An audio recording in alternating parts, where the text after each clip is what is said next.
భారత మార్కెట్లో ఎలక్ట్రిక్ వాహనాలకు డిమాండ్ రోజురోజుకు వేగంగా పెరుగుతోంది. మీరు మీకోసం కొత్త ఎలక్ట్రిక్ బైక్ కొనాలని ప్లాన్ చేస్తుంటే హోండా త్వరలో కొత్త ఎలక్ట్రిక్ బైక్ ను తీసుకురాబోతోంది. 100 కమ్యూటర్ మోటార్ సైకిల్ ఆధారంగా సరసమైన ఎలక్ట్రిక్ బైక్ పై హోండా పనిచేస్తోంది.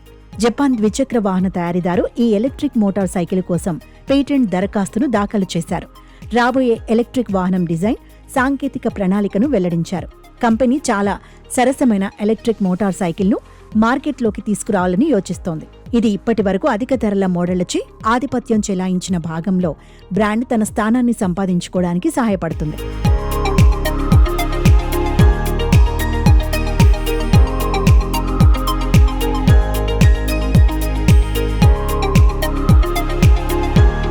ఈ పేటెంట్ ప్రకారం తక్కువ ధర కలిగిన షైన్ 100 చాసిస్ పై నిర్మించే ఎలక్ట్రిక్ మోటార్ సైకిల్ పై పనిచేస్తున్నట్లు తెలుస్తోంది. 2023 నాటికి భారతదేశంలో 3 లక్షల యూనిట్లకు పైగా అమ్ముడైన షైన్ 100 ను ఎంచుకోవడం వల్ల హోండా సమయం, డబ్బు ఆదా అవుతుంది. పూర్తిగా కొత్త చాసిస్ ను అభివృద్ధి చేయడానికి చాలా సమయం పట్టడమే కాకుండా ఎక్కువ మొత్తంలో ఇన్వెస్ట్ చేయాల్సి ఉంటుంది.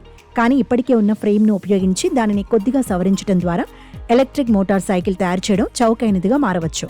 హోండా పెట్రోల్ ఇంజిన్ స్థానంలో ఎలక్ట్రిక్ మోటార్ను ఏర్పాటు చేయనుంది. షైన్ 100 ఇంజిన్ను గతంలో ఇన్స్టాల్ చేసిన ప్రదేశంలోనే ఎలక్ట్రిక్ మోటార్ను ఇన్స్టాల్ చేయనున్నారు. ఇది ఇప్పటికే ఉన్న మౌంట్ల ద్వారా కనెక్ట్ చేయబడింది. దీనికి 2 బ్యాటరీ ప్యాక్లు ఉంటాయి. 2 బ్యాటరీలు 10.2 కిలోల బరువు ఉంటాయి. దీంతో పాటు హోండా ఇప్పటికే బ్యాటరీ స్వాపింగ్ నెట్వర్క్ను కలిగి ఉంది.